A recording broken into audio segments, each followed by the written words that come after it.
Hi everybody, Matt Geary for Geek Pride and the Geek Pride cast on this Tuesday evening with me. There was meant to be two gentlemen, but one hasn't turned up. John Collins, we're looking at you wherever you are. Jump on when you can. But we have first-time podcaster. No, it's not my. I've podcasted yes, one time before. One time. That's right. On the old Geek Pride cast, yes, we did, didn't you?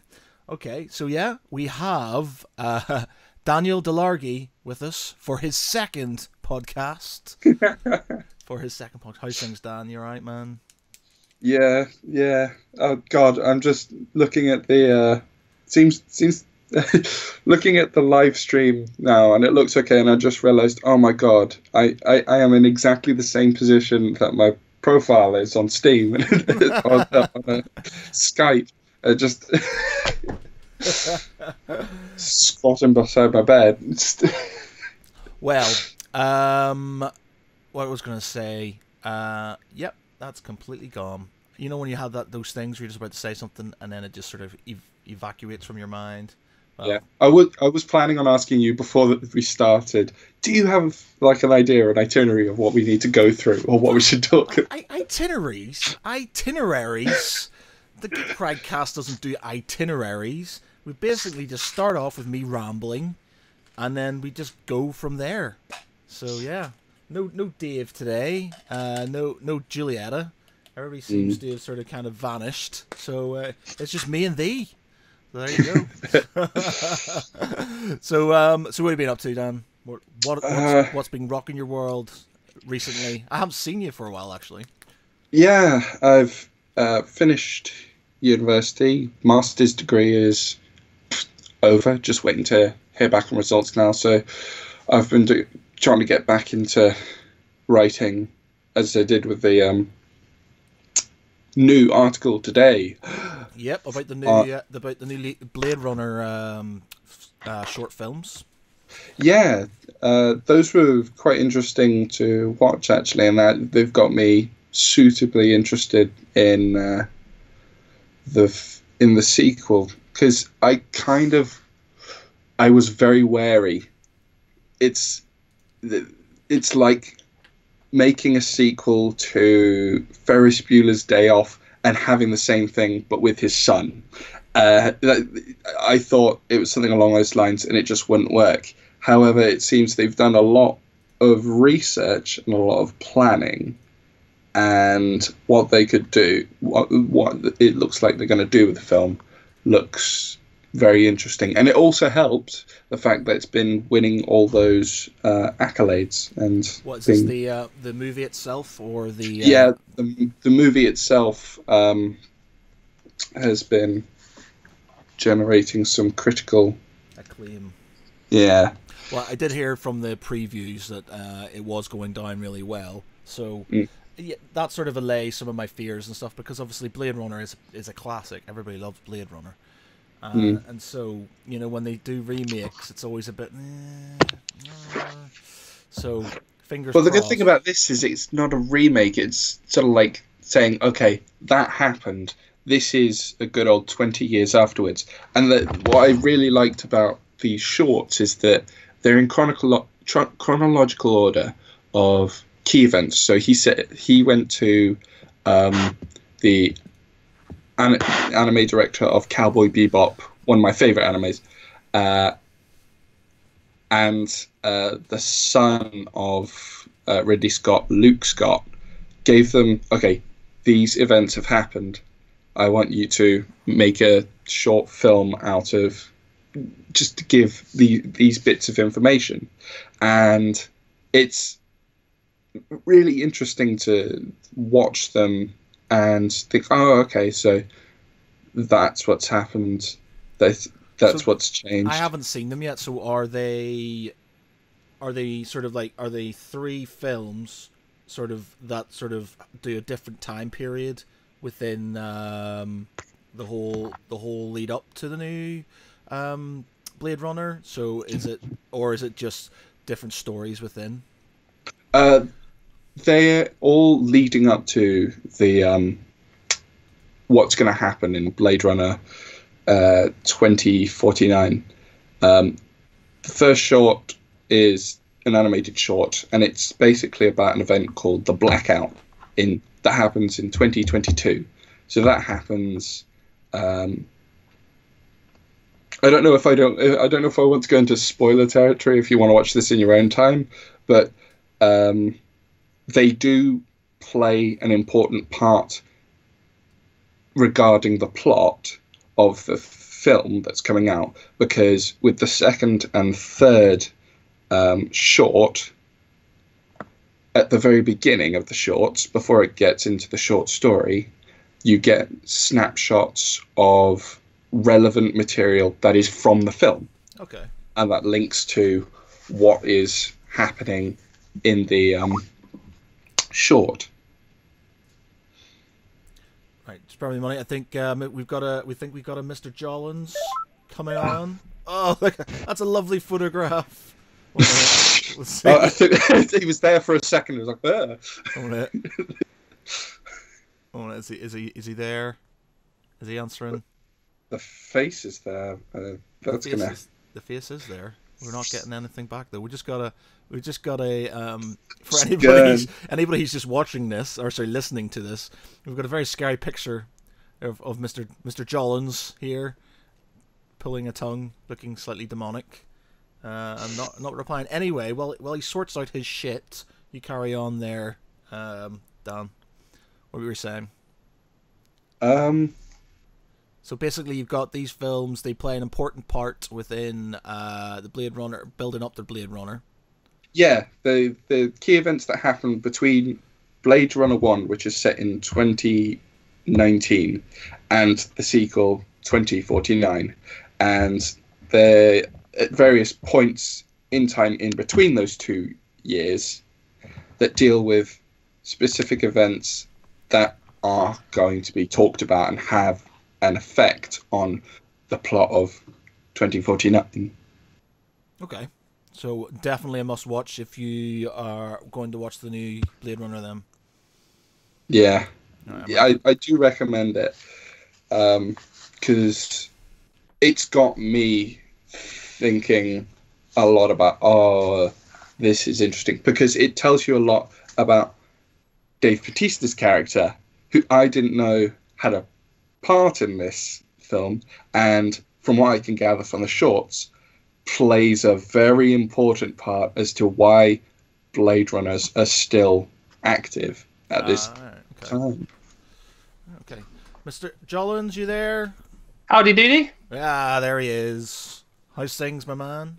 Not too bad, thanks. I've just been listening in. You're talking about Blade Runner, yeah? Yes. Yeah. Fashionably late, sir. Yeah, sorry, I just had a phone call I need to take care of. Ah, right, okay, I see. So what have you been up to, man? How's things? How's life? The kids? Yeah. The wife? Pretty good, thanks. All smoking along.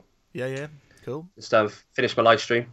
Ah, yes, the gaming with Jollins. So, Mr. Collins here has a YouTube channel called Gaming with Jollins, which seems to be going pretty stratospheric for yourself. You're going, how many subscribers are you on at the minute? We're on about 11,000. What? That's good. Jeez, 11? well, fucking hell, man! 11,000. It's hard work though, but it's worth doing. Yeah. yeah, imagine. Living the dream, my man. Living the dream. Yeah. If only the apocalypse weren't going on, eh? Oh yeah, God. Can you explain that to me? Because obviously, not being a massive YouTuber, I don't understand. Is it just basically to do with them restricting what adverts can go on to content? Yeah, so essentially, newspapers like Wall Street Journal, The Sun, all these different classic newspapers, are not selling as many newspapers or, like online subscriptions and stuff because of all the YouTubers that have been coming along and essentially doing what they were doing for free. So you can just get all your news and everything on YouTube. So they decided to attack the platform. You might have seen their attack on like PewDiePie, for instance, some other like big YouTubers and stuff like that. And part of that was going directly to the advertisers and basically pulling up examples of where adverts might be shown on like an ISIS video or, like some sort of horrible video with swearing or whatever, and using that as an example of basically the entire platform. So advertisers decided to pull their adverts from YouTube and make a bunch of demands. and then that all basically had a knock-on effect on the creators and the amount of money they were earning. Essentially. Mm. So all pretty shit then. Yeah, pretty much. But it was always going to happen. So glad to get it over and done with. I suppose it's all coming back to normal now. That's a better photograph. Less demonic. More friendly. I've still got the Gurning one. Right. I would use a different account, but this is the only one I have. So what's the picture you got in the background? for me, Yeah, that one. Yeah. that was a puzzle my mum made. I had it framed. Ah. It's Terry Pratchett. We're back when I think it was Kirby used to do the artwork for it. She's a big fan, so yeah, I like it. Cool. Sorry about this. My missus has Right. just texted me going, "What are you doing?" And I'm like, "I'm in podcast." So she'll get probably annoyed at me because I'm not replying to her. In fact, I got a Facebook message from her now. So she's always going, "Why are you not replying to me?" Because I'm podcasting. So what's been on the radar this week for you, Jollins? Then what have you been playing? What are you up to? Well, you guys were just talking about Blade Runner. I actually watched Blade Runner for the first time yesterday. Was it yesterday or the night before? The original one. Yeah. Okay, cool. And what do you think? It was alright. It was a bit like Star Wars, really, isn't it? In that I know it's from the same era, but good way back in the day, probably if you watched it back then. But now I don't know if it aged so well. It may be a controversial opinion, but What do you mean age? Why do you think it hasn't aged very well? Because it's not like it's not about the graphics and stuff. It's more about the plot line. I mean, to be honest with you, I think the graphics and everything was done really well. I think that aspect of it is aged really well. The more kind of like the noir narrating stuff, it was kind of a bit corny. The acting a lot, especially the sergeant, it was terrible. Some of the actors really good, but then there was that kind of like divide between what was good and what was bad, and it was kind of off-putting a little bit. And I know it was good. I'm not saying it was bad. I'm just saying it was just a little bit awkward, I think. It's a strange film. We went to see the uncut version. I think last year before last. I think in Manchester cinema, and having not seen it in a while, and you compare it to. Jollins, your lady has said, "How dare you, Jollins!" Exclamation mark! Like one of my favorite movies, I know. Yeah. Oh, you're gonna get it, boy, when you get off this. I'll have to call her and apologise. Giovanna, you need to go and slap him round the head. Sorry. Yeah, but yeah, you watch it and it is a bit odd, I admit. The way it's sort of. The whole thing, it's kind of like, you've ever seen the film Brazil? No, I haven't. It's another kind of sort of strange. It's not the same, but it's got that sort of same vibe. It's dark, and the music's a bit sort of weird, and everything's sort of a bit tense, and you don't know what's going on. And I think that might take away from it slightly for a new viewer if you don't understand what you're getting into. Yeah. But I don't know. I suppose most films, older films, you look back in a lot of older films, the acting has changed quite considerably, even in the last sort of, say, 20 years. It was quite exaggerated, isn't it? Like a lot of screaming, a lot of jump cuts to things moving quickly to kind of like startle the audience. A lot of techniques that were used back then that weren't necessarily used now. I think that's mainly just it, really. I know it's a minor thing, really, and I shouldn't really put so much emphasis on it. I quite like because some of the bands I used to listen to, I listen to, they use quite a lot of Blade Runner sort of kind of like samples and stuff in them. Especially the one with what's his name? Whoa! I'm getting a lot of feedback here. What's going on? I'm hearing myself. I think it's through Daniel. Yeah. Yeah. So, I'm just trying to, because Blade Runner is one of the few movies that I know I've got a special edition of, and I'm just trying to remember how many endings that film has, because I know it's got the theatrical cut, it's got the extended cut, there's the director's cut, and there's all of these things which lead into that fan theory of, is Deckard Cain a replicant or isn't he? Is he a replicant? I kind of feel like they tried a bit too hard to set that one up. Yeah, kind of shoehorn that one in there. There wasn't any subtlety. Well, that may slightly be due to editing, depending on the version you watch, because possibly. I know they probably edited out certain scenes for the. What's when the lady goes, "Are you sure you're not a replicant?" And he's like, "I don't know. I'm drunk all the time, so how would I know?" Well, there's also, from what I can remember, the origami horse, the unicorn. He was a weird character, wasn't he? Well, that's the thing. The fan theory has the guy who does the origami unicorn. They have him pegged as like his handler. So checking because, and this leads into actually part of the stuff for Blade Runner 2049. They think he is one of the latest replicants to mimic humanity, not just in sort of like, I can have a better grasp of emotions, but also in terms of longevity. So that's why he's been around quite a while. It would make sense to send a replicant after replicants, wouldn't it? Yeah. Other than the fact you don't want to kind of like spend human life on it and whatnot. So that kind of aspect, it kind of makes a bit of sense. The Blade Runners would be replicants themselves. And it would be easy to kind of clean up after them as well, wouldn't it? Because you just terminate your Blade Runners. Well, that's it. That's why Rutger Hauer's character, Roy, I think that's why he sort of lets him live at the end, isn't it? Yeah. He knows he's, one of them. And obviously I think then the... one of my favourite quotes of a movie, just that speech he does before he dies. Yeah, it's amazing. I saw the one about the attack ships off the moon. I can't even remember it now. I've got it in my head, but yeah. Yeah, it's one of the things that sticks around in your head, but you cannot remember it because it is so long. But do you know my problem with that? It's been parodied too many times. So all I could hear was people making fun of it when it went on. Oh, no. So, I don't know, it was kind of ruined for me at that point.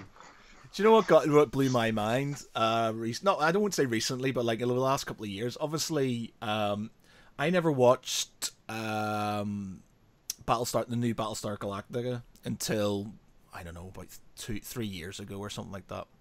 Well after it sort of come out.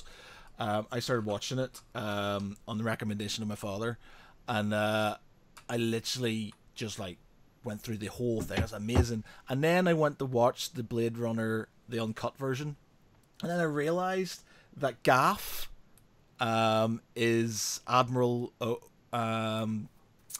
what's his name in Akbar? No, Odama, a giant fish person. Odama in Battlestar Galactica, Edward James Olmos. Yeah, and I was just like, oh my god, that's the same guy, and that sort of kind of blew my mind slightly. I know it's a bit silly, but simple things do matter. Jesus, I'm the worst person at noticing actors by faces, so I will have that moment quite often. It's like, oh my god, it's the same person. Yeah, like, everybody already knew that already. Come on, catch up. I'm really bad with names. This is my problem in general. I am horrible with names, like really horrible with names. But I can recognize faces. Like I remember watching like this. This is a really obscure one, right? I was watching a documentary, in about sort of Manchester, sort of like the prostitution racket. Street prostitutes in Manchester. The seedy underbelly and stuff. Yeah, and I was watching one, and there was one of the prostitutes in it, who was like talking about her life and stuff. And then I was watching like a show on TV, and it panned to the I think it might be a Peter Kay thing. It was in Manchester, and it panned to the crowd, and there she was, and I was just like, oh my god, wow. This woman was just on there, and I couldn't obviously remember her name or anything. It was like, that is her 100%. I'm like that. You're not stalking her then? No, definitely not.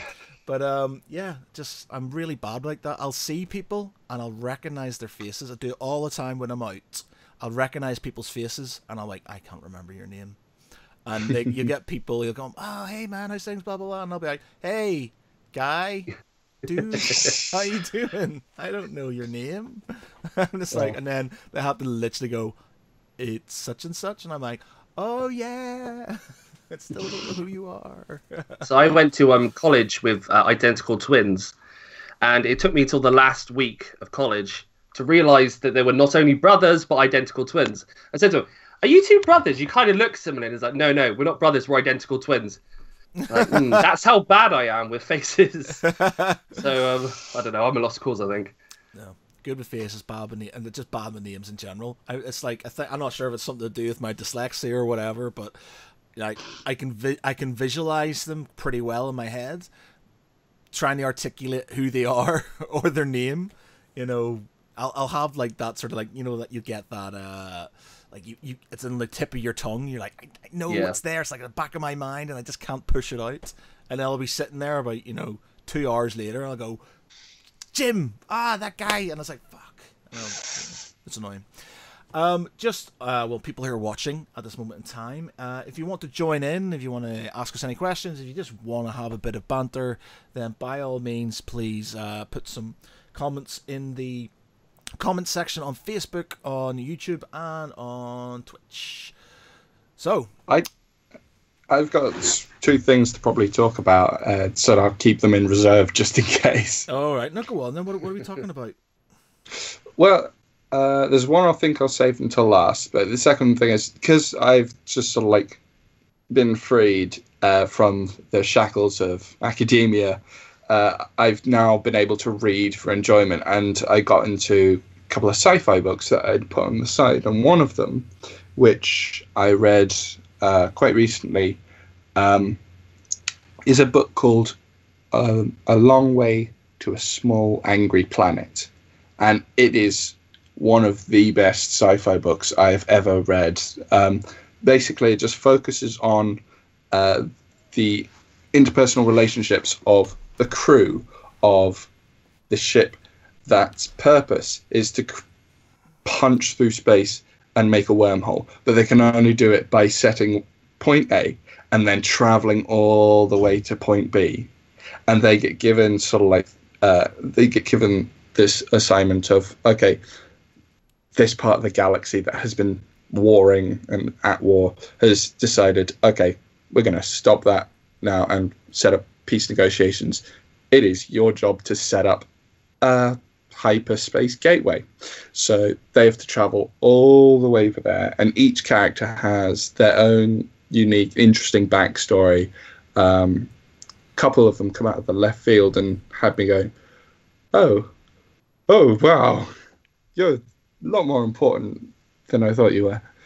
And it was one of the best books I've read for a while. Because we were talking about Blade Runner. Obviously the Ready Player One, the original Ready Player One. You've read that? Yeah. Did you not think? I think that's the best one of the best sci-fi books I've ever read. That's the thing. I think it's just a bunch of references, and it's good, but it may be the fact that his second book left such a sour taste in my mouth. Ooh, I have not read the second one. What's the problem? It is basically, there are 2 things wrong with it. One is it is just a rehash of, what is it, the last Star Runner, the last Starfighter. Is it the one with the guy with it's not the last Navigator, because that's another film. No. It's the last. Is it?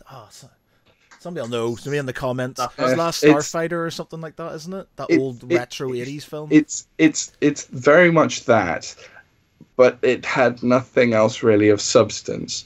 And the second thing, the thing that actually made me stop reading the book was the last Starfighter. It had a bury your gaze moment that was so blatantly for the trope.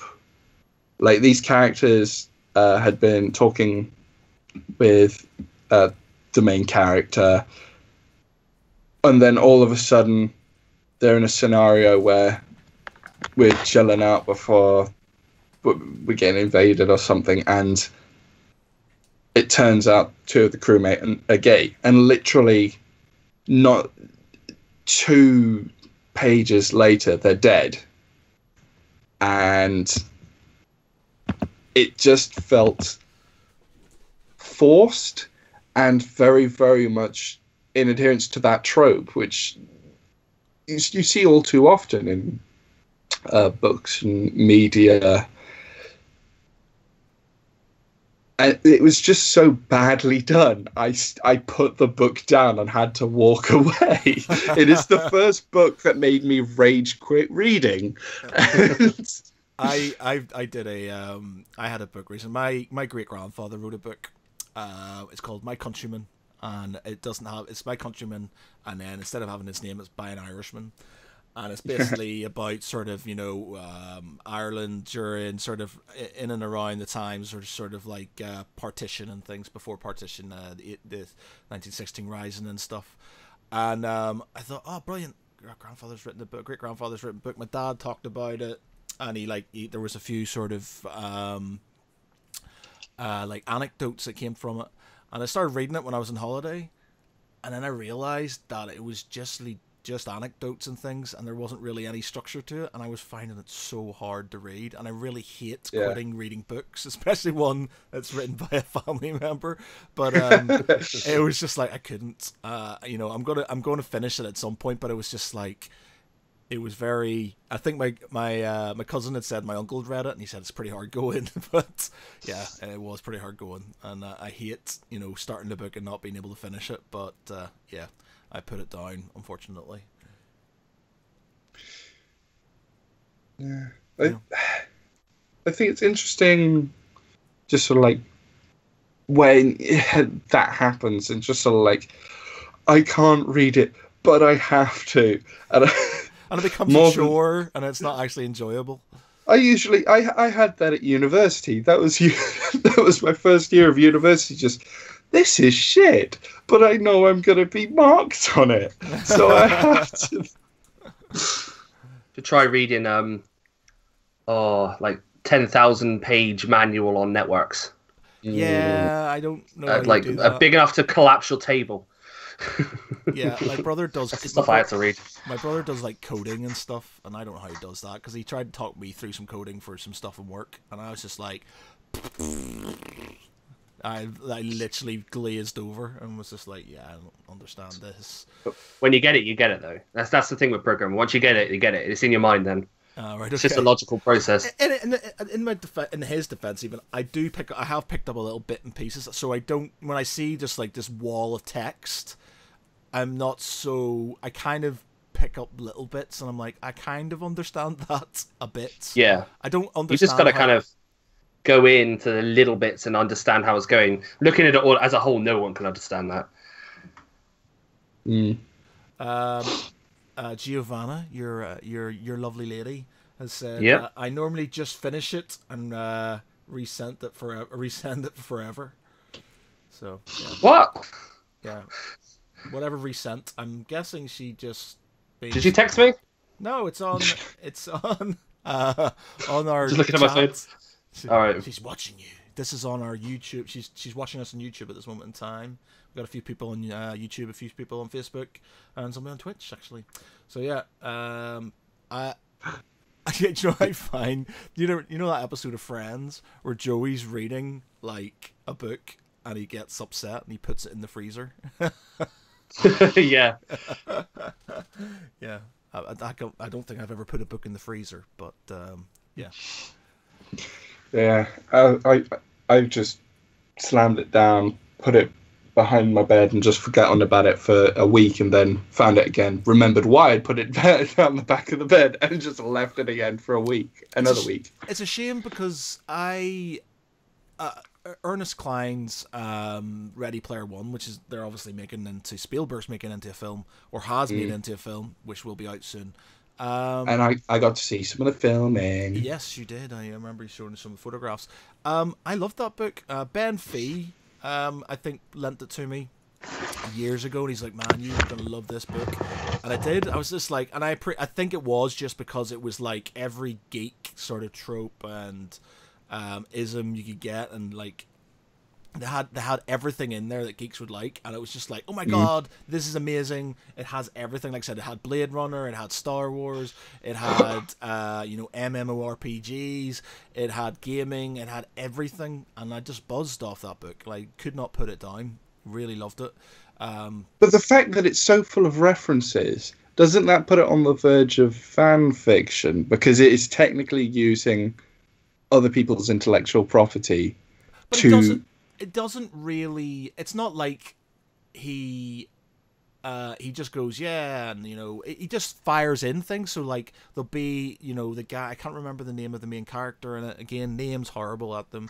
So they'll go to a planet, and that planet is the Blade Runner planet. Because obviously when he's in his sort of virtual reality suit and stuff, they can go different places. So there's one planet which is like a Star Wars planet, there's one planet which is a Blade Runner one, and they have small references to things, but it's not like it's being plagiarized. It's not like they're taking any of the story. They're just taking a reference, a nerdy reference to it and stuff. They even reference they reference Rush. There's Rush in there. I can't remember the name of the song that is the one they use, because it was a few years ago that I read it. But yeah, they even have Rush in there, and I don't think it's plagiarizing. I don't think it's stealing anybody's IP. I think it's just amalgamating geek culture and then putting it into one book. Yeah, I think there are some things, some stories, I guess, that you can't help but reference them and use them in like popular culture and stuff like that these days. Like, for instance, Star Wars. I mean, the guys that own the intellectual property for Star Wars, Disney these days, isn't it? Before LucasArts. Yeah. They're 100% happy anybody doing anything with their stuff, essentially. You should look at what they do on Family Guy. I mean, the amount of jokes out of bad taste they do. But what are you going to do about it? I mean, it's just one of those things that's so cemented in society these days. I mean, you can't really get angry at people using it. That is true. That is true. I think it's just it becomes one of those things that it ceases to be the intellectual property of any sort of company, and it just becomes everybody's. Obviously, you can't go around stealing their designs and selling them on T-shirts and things like that. But you can use it as a part of your culture, your upbringing, your life, I guess. I think it's a compliment, really, isn't it? Yeah. Well, they say, what is it? Imitation is best form of flattery. Big. That's it. Yes, that's it. It's so bad. It takes me so long. I was thinking about this earlier. It's just like, I know all these things. I would say I'm relatively smart. I read a lot of books, and I understand a lot of things, but I find it so hard to get things out sometimes. Like, I'll be like, oh, there's a really good quote, and then I'll go, bleh, bleh. I can't sort of think of it, and then it takes, oh yeah, and somebody starts it, and I'm like, yeah, that one. And it's annoying. Frustrating.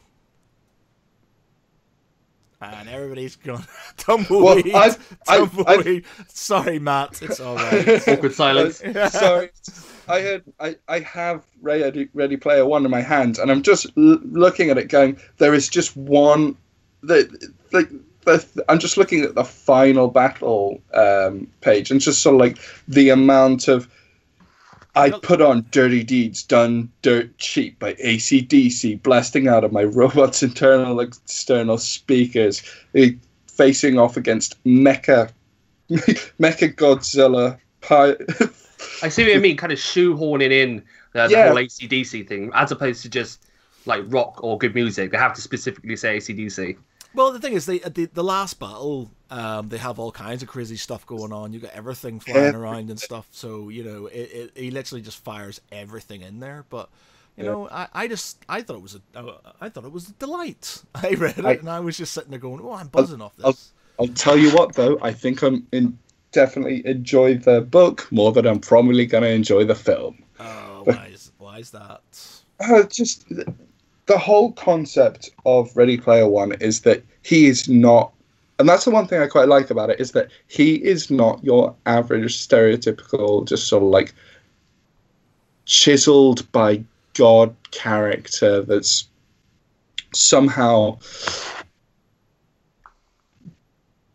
fitness Like regime every in man. this world where, yeah, only, and in the film, despite being an avid gamer and whatnot, he looks like he had protein diets of the wazoo, a fitness regime that is not an everyman. I don't know. There's So you just just basically something. you just want a fat guy who sort of, you know, just Well, that's the thing. had, That's the whole thing about Ready Player One, is that he is, and then he, as the story progresses, gets a lot more self-confidence, gets a lot more determination, gets an idea of what he wants to do, and then actually undergoes that Rocky Balboa-esque training regime. The thing is, if it's VR, it doesn't matter what you look like. So why do they make him look so buff and so polished? well, that's it, isn't it? You can look perfect in the game. You don't need to look perfect. Well, we haven't seen the film yet. We don't know what he's going to course. look like. So, you know. Well, we've seen trailers and we've seen preview images. Judge not, lest ye be judged. Or as they say, as they say in Mallrats, touch not, lest ye be touched. Have you guys seen Sword Art Online? Oh God, I will only watch the abridged series of that. I cannot watch the official one. By abridged, do you mean like cut down? By abridged, I mean parody. Like someone on YouTube, abridging a series has been around for a long, long time. It started off with Yu-Gi-Oh, then it went with Dragon Ball, and they're still going on. These guys, the quality is good. They obviously spend time on writing, so I do recommend giving that a look if you watch the series, because it does it so much better. I don't know. I feel like the first half of Sword Art Online, as in Sword Art Online, in Alfheim, is it? No, Alfheim Online is the second half. The first half is quite good, but the second half, I will say that if they cut that out, it would be just. Can I just say something? I'm Yep. going to ask you a question. What was the motivation between the antagonist of the first season? He was just a psychopath, wasn't he? He was a megalomaniac who wanted to live in a world that he created and he ruled. His quote is, "It's been so long, I've forgotten." He was in there for 3 years. I have no idea what you guys are talking about. I honestly, I'm completely lost. They were in the game for 3 years, and by that point, he'd become his character. So he'd ceased to be whatever the hell he was called, and he became the character he was in the game. So his motivations were somewhat blurred. I don't know. I think that was kind of came across, but I suppose I love it because in the abridged series they give an actual like definitive answer by saying, this game was a buggy mess. I didn't intend for people to die in this game. Only problem is dumb. That's so dumb. What? That was the whole point. He made a game where you die in real life. What are you guys talking about? What the fuck? Sword Art Online is basically it takes place in like an alternate world where they have virtual reality that you it intercepts your brain signals and you become part of the game. So it's like full immersion VR, and essentially this new game comes out called Sword Art Online, and the developer of the game he got in 10,000 people, and then he made it so nobody could log out, and if you died in the game, you died in real life. And that was kind of the premise. He was like the ruler of this world, and he controlled what everyone done. They had to beat the game in order to log out, and that was the whole premise of the game. Is this a cartoon, a film? Yes, an anime. Right, okay. Not a massive anime fan. So I was like, I don't know what the fuck these guys are talking about. If you're not into it, it's a good start, I think. Oh, okay. That and maybe Attack on Titan. Right, alright, okay. Anyway. I push Full Metal Alchemist. I couldn't stand it. It's too like emotive. Every other second, they got pulling a stupid face. I had to turn it off halfway through the first episode. I was like, I'm not doing this. I'm not full. Yeah, I've never got sort of anime and stuff like that. I watched the odd bit, but it's never been anything that's been on my radar or anything that's sort of has floated the proverbial boat. It just, I don't know. I mean, yeah, I was like that a couple of years ago, but then I kind of got into it with a lot of like more mainstream animes. They're quite easy to get into. I've seen Akira, and Well, like Ghost in the Shell. You must have seen that. yeah, I saw Ghost in the Shell years ago. Well, that's anime, so you do watch anime. Right, okay, yeah. So back in the day, I think Ghost in the Shell was on like MTV years ago. I remember it sort of being on there when MTV was actually a music television thing and did music instead of Catfish. Yeah. Greatest hits and Catfish Revenge and Catfish that guy who is a dude who's really And Cribs. Yeah, and Cribs. Yeah. Fucking that, on a completely random note, the one thing that really fucks me off about TV these days is channels that don't do what they say in the tin. Like MTV not doing fucking music and the History Channel not doing fucking history. It's fucking all the History Channel is, for a man who loves his history, all the History Channel is fucking Pawn Stars, which I don't mind it. I don't mind Pawn Stars, but it's just like, it's not really history. It's like, it's Sorry, is that with a W or R? Pawn, Paw. Okay. Yeah.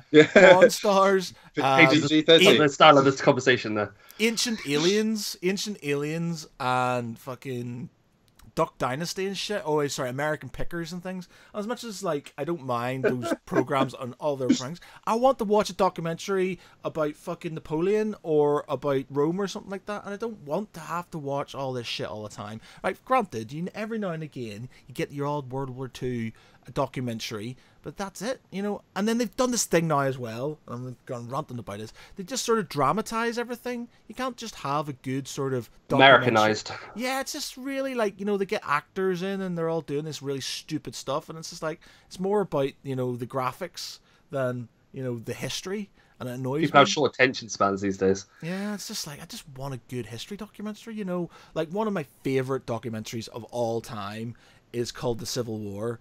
I can't remember his first name. Something. Kevin Byrne, I think did it. Is PBS one, and it is absolutely amazing. It's about the American Civil War. Love that, just the way it's done, and they do a really good one about Napoleon as well. And there's also one about Prohibition and things like that. And so well done. Because they get in actors to do sort of like memoirs and diary posts and things like that. But like these days, you just sort of get sort of like jazzed up, 300 style things, or ex-American soldiers running around going, "I am the ultimate fighter. Let's get a machine gun and shoot random stuff in slow mo." And it's like, how on fucking History Channel? God damn it! It's annoying. They need to space it out a little bit, don't they? They need to make it longer, so they just slow-mo it down. It's just it's annoying, really annoying. I find myself just going back and watching old documentaries. Like, there's a really good World War II one called Battlefield, I think, which used to be on Discovery Channel when I was growing up. Me and my dad used to watch that all the time. That's really good. And I just kind of wish they brought more stuff like that out, But what's Netflix like for history documentaries? Netflix actually isn't too bad, but they've got a lot of the old documentaries that I've already watched, or like like the Civil War one and stuff's on there. But documentaries, they're really good for the crime ones. So there's one called The Sleepers, which is about I think it's about nuns. A nun was killed, murdered, and they think it was basically some of the priests in this convent school in America. And she basically knew about them molesting and raping kids within the school, and it's all about them trying to find out the truth. It's a light stuff then. Yeah, it's Saturday night TV. Yeah, there's Making a Murderer, obviously, which is amazing. Really. You've seen the counter argument on that one. I've seen some stuff in it, and I sort of, when I started watching it, I had read stuff about both. And I was like, I'm not going to come into this just believing the hype. I want to make my own opinion up. And like after watching it, I was just like, this is madness. This is pure madness. I don't understand why they can do this, man. It's like, I think there are too many individual cases that could have thrown that trial on their own merit. Yeah, And I think that they're just like, even if there was like other arguments to it, there's no way that that was proved beyond reasonable doubt. it wasn't. That's it, man. And it was just like it. There was another one. There's another documentary. If it's I think it might still be on Netflix. It's called West of Memphis, and it's about the West Memphis Four, or is there five of them? 4 or 5? I can't. I apologize. I can't remember. Oh, sorry. Your lady friend has just put another message on. Who killed Mary Margaret? Yes, that was in. Well, I can't see the messages. I'm on the Facebook thing. I'm trying to watch it, but I can't see any of the chats coming up. This is on the YouTube. This is on YouTube, I think. Oh, that'll be why then. Who killed Mary Margaret? Yes, that was it, and I think it was actually the priest, father. Again, name can't remember, even though I only watched it recently. But yeah. There's another one called West of Memphis, and it's about the West Memphis 4, I think it's 4. And they are guys who are just kids who are into heavy metal.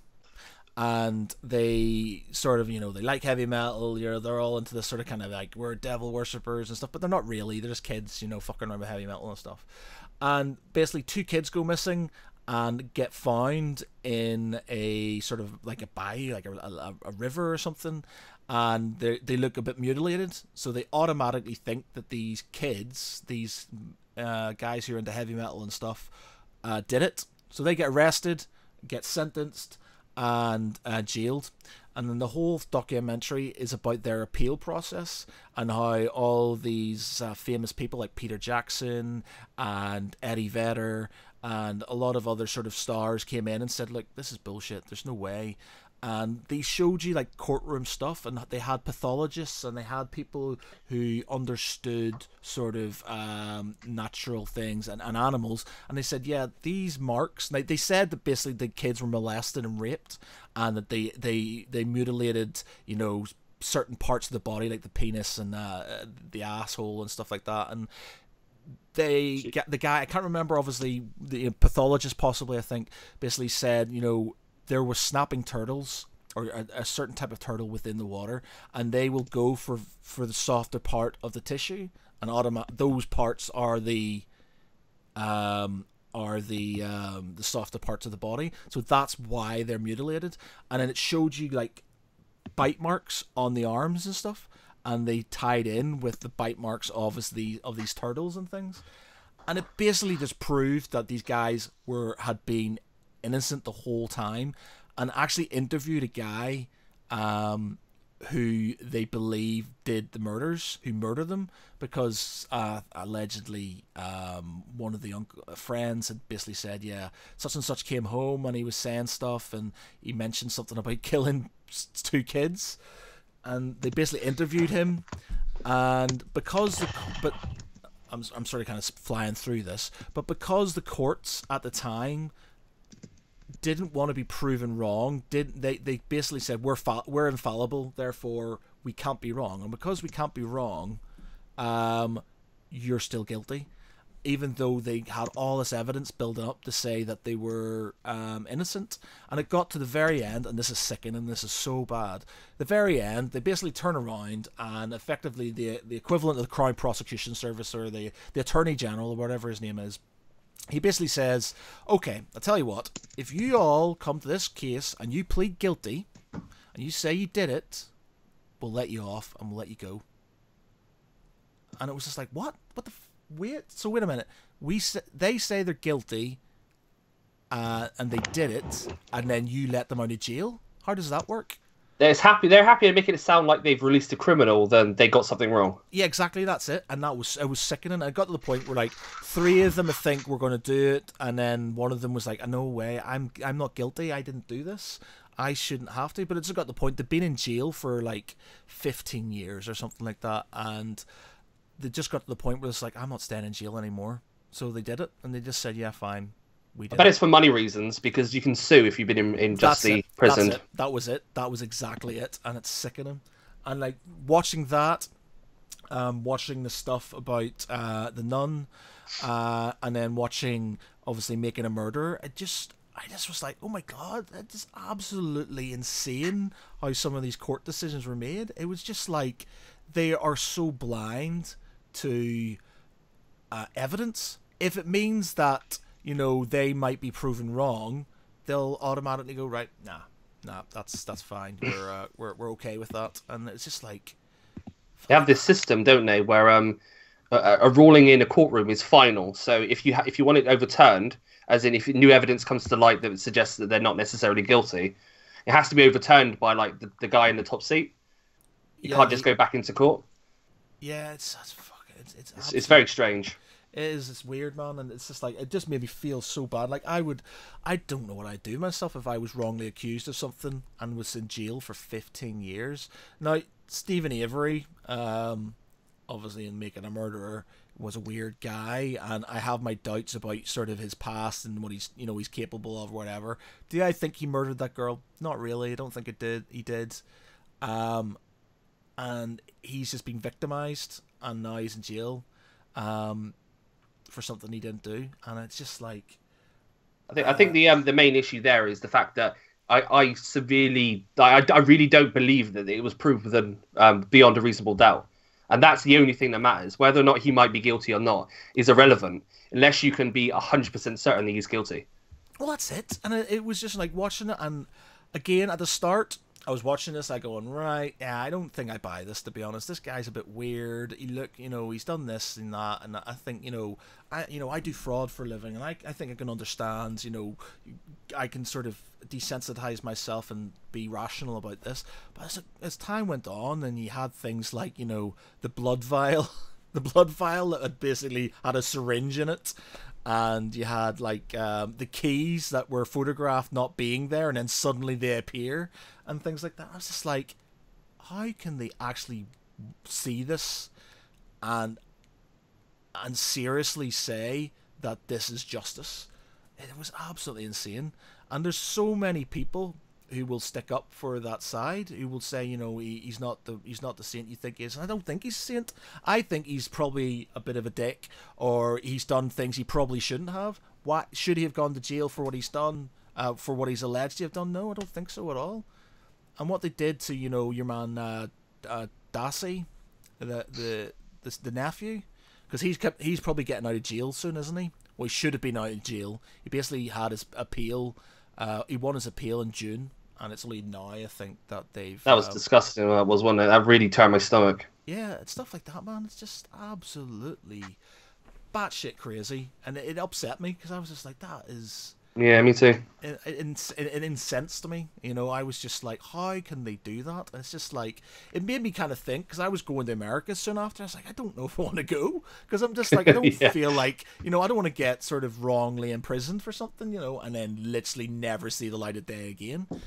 Like, don't get me wrong, I love America, obviously cultural, it's their cultural, not their cultural, their culture has obviously proliferated quite extensively around me, through me, I'm wearing a Jedi t-shirt and things like that, but just some of the stuff, I don't get at all. I don't want to go overly political about it. We'll not talk about gun control and stuff. But yeah, they've just turned making prisoners into a business, and I think that's just where the downfall was. Yeah, I mean they literally pay people to keep prisoners.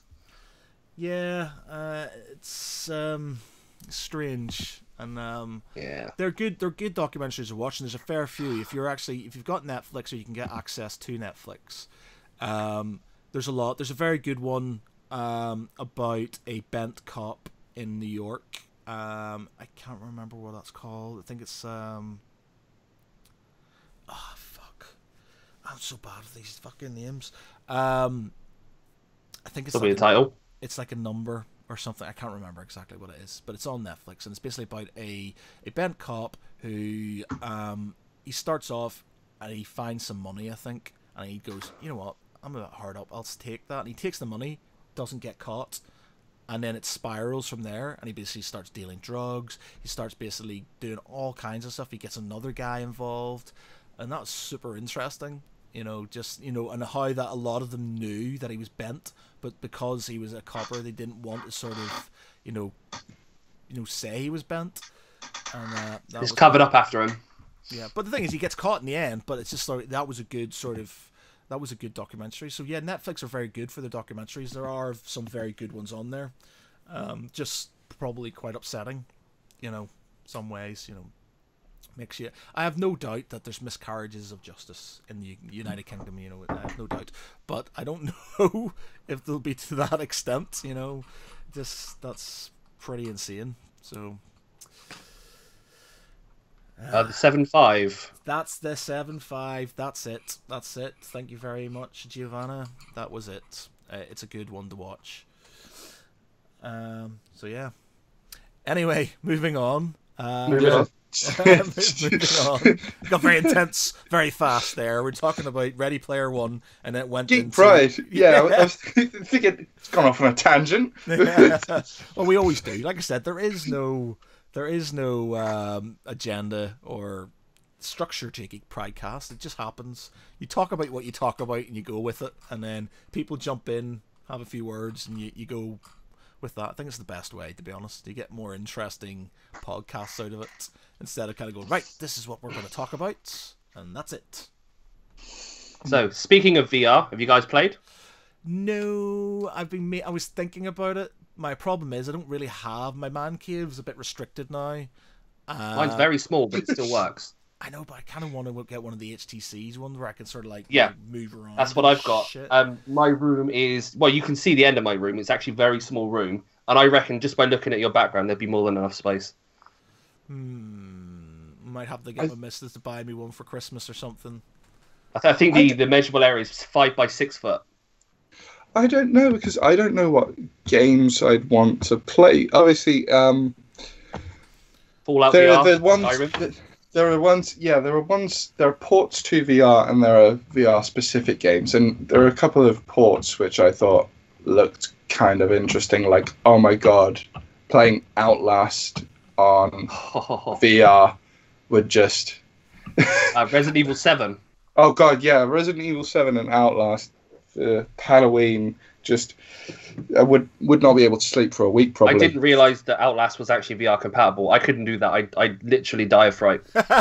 We had when we were at Play Expo a few years ago, I think they had a horror game on the Rift. I think Gearston tried it out and he fucking freaked out. It was hilarious just watching him just like freaking out when he was like, It's really intense, and that game itself is really intense. So you combine those two together and it will just be... I can just picture it now. It would be terrifying. Yeah. But yeah, I am currently my two games of choice at this moment in time, and they're games that actually have changed my mind slightly. Destiny 2, actually quite. I went from being lukewarm to it to really enjoying it. We've had a few raids with the Geek Pride clan. So if you're on Destiny 2, we've got a Geek Pride clan for the Xbox. Though it is cross-platform, you can have PlayStation people on there if you want to play on PlayStation. All the awards and the XP you get sort of goes across the piece. But I'm really enjoying that. Had some really good runs and that, getting some good loot, and the loot is better than any other MMO because you get it a bit more regularly, so you feel like you're achieving more regularly than endlessly grinding all the time. And obviously, because I was playing it at the weekend for 9 hours straight, Total War Warhammer 2. So yes, I tried that out. That was quite interesting. I tried to record some before. I've actually got a new computer now, so I got a nice Ryzen 7 now with faster RAM and stuff, so it'll run better. I tried doing a recording on it last time, and it worked really fine on the computer. But then when I went to play the video back, it was choppy as hell. Yeah, but it's so good with the detail, isn't it? Individual people fighting and stuff. What I found is because I had the same problem. I had it on ultra graphics, and I was like, "Fucking brilliant! I've got it on ultra graphics." But then when people were watching it, they were kind of going, "It's being stuttery." Yeah, I was essentially ground control for you. Yes, once you were streaming. Yeah, it's like ground. So I had to basically I had to reduce the what I was streaming on, and then I reduced the graphics from ultra to down a level, and it worked. I think for you, it would probably be more an issue of memory and processor. What processor do you have? You probably got a good one. It's an i7 fucking can't remember the exact name of it, but it's an expensive one. Yeah, the Intel i7s, they're good for single thread processing, but like games like that require so much going all at once, Do you know what? tend to find they struggle. It's not an i7, it's a fucking i8. It's like 1 minute. The new ones. Sorry, Yeah. the new ones are a bit rubbish. 1 minute. Let me see. Where is it? They kind of rush those ones. 1 minute. I will find out on my computer. What's the thing? Is it in control panel? Right click on my computer and go properties or about or something, whatever it is. Yeah. I keep losing my menu. I should know this, but Checking your system out with Geek Pride. Yes. But yeah, I don't know what you did, Okay, because it went from choppy to pretty smooth. Sort of like I think it was just as soon as the ball got rolling with your streaming. Warmed up. I've got an Intel Core i7 690K. Sorry, 690K. CPU 3.2 gigahertz. With it's been overclocked to 4. 64 gigs of RAM. That's it. What speed's your RAM though? That's a question. It's Not a lot of people. DDR. Dance Dance Revolution. Wow, that's amazing. DDR. Oh, it's not the Corsair DDR. It's not 4. Is it 4? Is it DDR4 RAM? Or is it DDR5? Yeah, it could be DDR4. But there's a variation on speed on that. No idea. 3000 gigahertz. Just like nerding out, don't worry. Shut up, nerd. I don't know what you're talking about. It's my jam, all right? Yeah, I don't know. But yeah, the computer was perfectly, when I was playing it on my computer, perfectly fine. Absolutely sort of working. But then as soon as I turned the graphics down to high from ultra, it worked perfectly. It worked fine. So... Okay. So yeah, I was playing that for like literally 9 hours straight, and I love my Total War games. I wasn't overly confident about the Warhammer versions of them, but yeah, I'm enjoying it. I quite like the new mechanic they've got with the what's it called, the vortex in the middle, and basically it's like the more land you take and the more things you take, the more sort of like shards you get, which means you can do rituals. When you do rituals, you get more control of the vortex. The problem is, when you do the rituals, chaos invasion forces come in and start attacking you, so it makes it harder for you, and you have to basically fend them off until a certain amount of turns. And that's quite a good mechanic. I'm enjoying that. I never saw the chaos thing. I only kind of like went into custom battles, so I didn't do the whole campaign. Yeah, well, the campaign sort of... I usually do custom battles and stuff, but campaigns can be time-consuming things because you're literally talking hundreds and hundreds of turns, and it can't. Like I said, I was there solid for 9 hours just playing, and I'm on turn 60 something, and I've barely scratched the surface of. I think I've taken. I'm currently feuding with one of the Elven territories. They're being dicks basically, and so I'm taking control. Typical elder. Yeah. So I'm basically having a few issues with them, but because I'm doing a ritual at the minute to try and get some more of the vortex, I've basically got Nordic chaos supporters, chaos pirates, and chaos infiltrators, basically trying to take my place, and I'm trying to fend them off. I've basically got this elven princess and an army, the only army available to me to basically fend off 4 or 5 armies. She's doing quite well because obviously they're not the best, at the battles and stuff, but yeah, her I don't know much about the chaos on standard Warhammer. I only know about the 40k stuff. Is there much difference? Yeah, now, it really depends on your lore. Now, the Chaos, back in the day when Games Workshop was young, the Warhammer world, the one where the regular Warhammer was played, not the 40k, was a part of the Warhammer 40k world. It was just a planet that was obscured by warp storms. And that's why you had the same Chaos gods. So you had Slaanesh, and you had Nurgle, and you had Khorne, and you had Tench. And so that's why they had the same gods and things, and then you have little ties in. Now, they moved away from that as time went on, but because it's all changed, and they had the end times, and they basically blew up the world in Warhammer, the original Warhammer, and started the Age of Sigmar thing, they had some little Easter eggs that sort of implied that it did still tie in with the 40k universe, because there's a part in it where one of the elven princes, names I cannot remember, but he has a fight with a giant in silver plate with lightning bolts that came from his wrists, and obviously not from his wrists, from his arms and stuff, and that is basically implying it's a Grey Knight, and it's probably Drago. Drago, who was basically the Grey Knight chapter master who got pulled into the warp, and it sort of ties in with him. And it's like a Grey Knight Space Marine. Yes, Grey Knight Space Marine. So it was him. So it doesn't say it was, but it sort of implies it.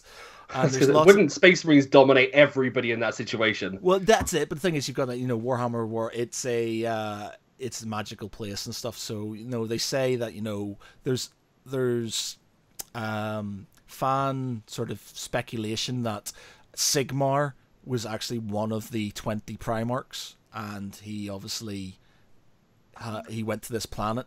Basically, if you know your 40k lore, there was 20 Primarchs, 18 basically we know of, and then there was 2 that went missing. And they were sort of saying that maybe Sigmar was one of the ones that went missing. But yeah, there's a lot of that ties in with it and stuff. So yeah, I'm enjoying it. Obviously, this is pre-end times. The Warhammer Total War games are pre-end times, so they don't have the new sort of Sigmar or Sigmarines, as they call the Eternals, which are basically like Space Marines. They're just Space Marines in more medieval type armor. I was gonna say the Chaos use the warp to move around, don't they? Yeah, and so they would be able to move their Space Marine troops through the warp onto this planet and have an army of people with guns. No, because there was sort of like, again, earlier times when they had them more linked together. Chaos had sort of like better technology and stuff, but I think the way they said it is like it depended on which sort of gods were, because the Chaos gods are always fighting each other, you see, so they're always against each other. Chaos. So it's Chaos, so they're always fighting each other. They obviously had no control over what was going on, and like they don't have control of the warp storms. They sort of work them their way. They just use them. So it could be they didn't know about it or whatever. But it wasn't anything that went into great detail or they sort of confirmed or denied. It was just something that was there, and they sort of threw in the odd Easter egg now and again. But yes, the Chaos Gods are now one of the main reasons they think that the Warhammer world and the Warhammer 40,000 universe are the same is that Slaanesh is in both worlds. So Slaanesh, who's the god of hedonism and pleasure and torture and things like that, he is in both worlds. Now, if she's in the Warhammer world, she was created by the Eldar, so they need to be in the same universe, if you get what I mean. Basically, the Eldar, like in the ancient times, were so sort of full of themselves that a lot of them just started to they started they just gave, instead of doing I'm not speaking English now, instead of learning and being better at things and sort of discipline and stuff, they got into sort of like basically just having fucked up sex and doing things that they wanted to, and they just gave into their own pleasures, and that created the god Slaanesh, and the god Slaanesh basically destroyed their world, and the Eldar have basically been a spent force since that. They've got their craft worlds which they move around to try and escape Slaanesh. The whole thing about the soul stones that they have is their souls of their dead go there, so Slaanesh can't eat the souls of the dead.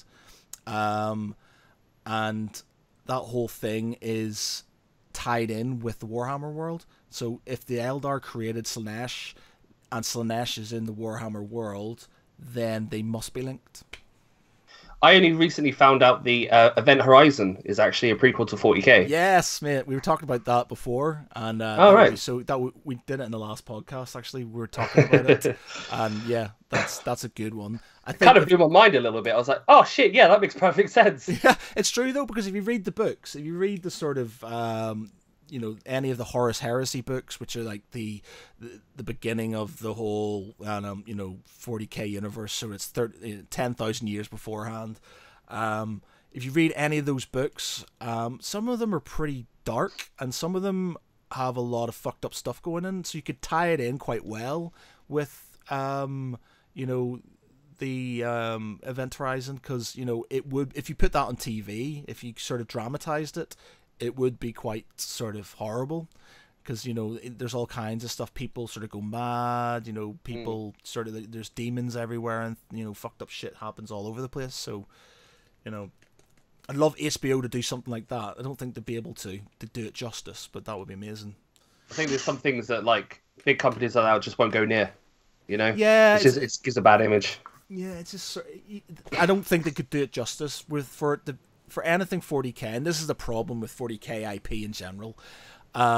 People want to do things, but they can't do it justice, and they can't make it scalable. Like a lot of the games they make, it doesn't seem epic enough. It doesn't seem big enough.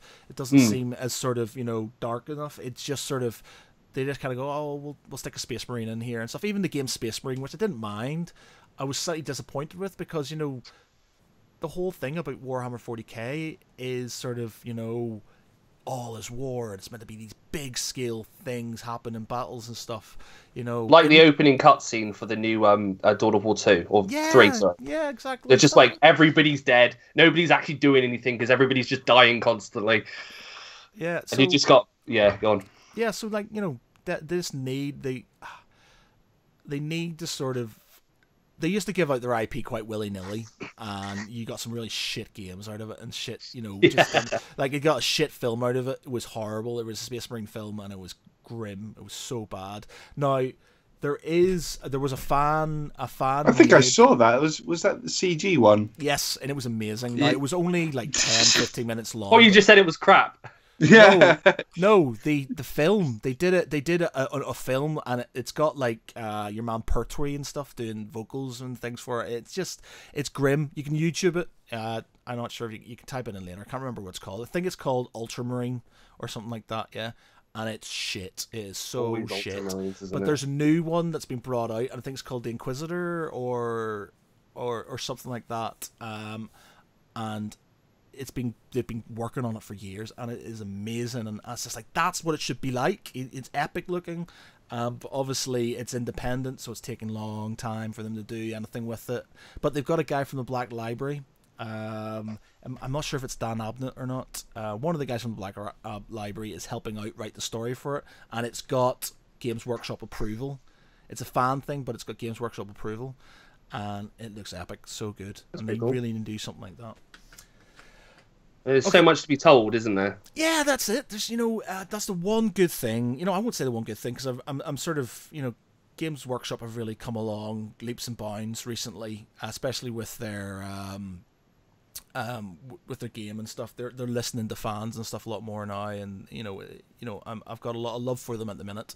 But the one thing they've always been amazing at is their story, and the Horus Heresy series, and even some of the stories from the 40k universe and stuff, they're amazing, so well done, just so much depth to them, that it's just all kinds of stuff, it's amazing, really good stuff.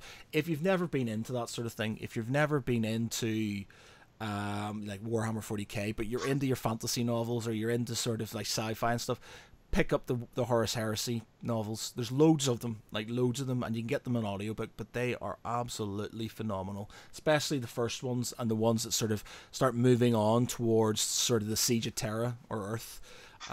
Amazing, absolutely brilliant. Anyway, right, we should probably end this now, because we've been on for about an hour and 20 minutes. So, has anybody got anything they want to say before we leave? No. No, Danny? Has anyone been keeping up with DC Comics? Because that's the one thing I remember from my first podcast was Mike was the DC guy and a Batman guy and very much on top of stuff. I'm just wondering if anyone was keeping up with that. Not about the comics, but I've heard that the new Justice League film's been actually getting quite a few good, not reviews, but people have watched some early screenings and have come out happy. So that hopefully is good portents for things going forward. So, I was talking about the fact that Batman's getting married. Yeah, he's getting married to Catwoman, isn't he? She said yes. Yeah. Or spoilers for tomorrow. Oh god. Yeah, I think the whole thing is one of the quotes is, they're both broken, so all the edges sort of fit together, or something along those lines. But yeah. It's really corny. Yeah, could be. But they need to sell more copies, do they? Yeah. Yeah. Well, yeah, we'll see. They can change it. They always do. Yeah. What you mean with Captain America becoming Hydra? Yeah. That was. Yeah. All right. Anyway. Yeah. Hey, we get it. You want to sell more comics? Yeah. Need to go only because I'm gonna be getting lots of angry messages from my missus, who I said I'd be finished at 10 o'clock. It's now 10:30. So yeah, I'm in the bad books already. Yes. Anyway, so with that in mind, and a good chat we've had, I will end it here. So what we'll do is I will say my name, then obviously John, and then Danny. For the end. So thanks very much everybody for joining us. Thanks Giovanna for your input into this podcast. Again, this will be online on iTunes, on YouTube, on Twitch, on Google Play, if you want to listen back to it. If not, and you just want to join in, we will be back probably the same time next week, or in and around that time, depending when people are free. But yeah, thanks very much, everybody. I've been Matt Geary. I've been John. And I've been Dan. Cheers, guys. Night. Night. Bye.